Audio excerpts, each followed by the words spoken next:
And we'll read there verses 6 through 13. But when he saw Jesus afar off, he ran and worshipped him, and cried with a loud voice, and said, What have I to do with thee, Jesus, thou Son of the Most High God? I adjure thee by God that thou torment me not. For he, Jesus, said unto him, Come out of the man, thou unclean spirit. Notice again, Jesus did not speak to the man. He spoke to the spirit in the man, and the spirit in the man answered Jesus, not the man, because the man was not afraid of being tormented by Jesus, but it was the demon that was afraid of being tormented.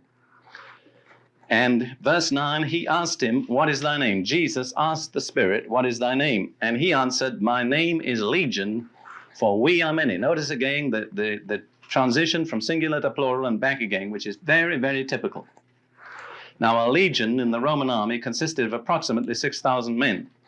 We don't necessarily have to maintain that there were 6,000 evil spirits in the one man, though personally, to me, it is possible to believe that.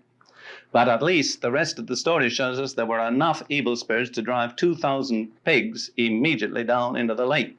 And I never read this story without marveling at how much of satanic power a human being is able to cope with and somehow remain standing upright. To me, it's a miracle. And I have seen cases that are not unlike this and dealt with them. It's verse 10, he, the evil spirit, besought him, Jesus, much that he would not send them away out of the country. Fantastic, but that was where they felt at home.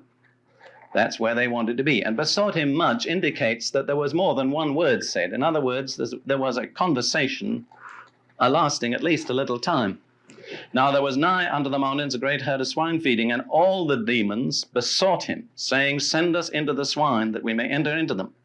And forthwith Jesus gave them leave, and the unclean spirits went out and entered into the swine, and the herd ran violently down a steep place into the sea. They were about 2,000, and were choked in the sea. We see here that Jesus dealt with these evil spirits as persons. He spoke to them as persons. They answered him as persons. There was a conversation between them. And eventually he gave them leave to do what they besought him to do, which was to enter into the swine.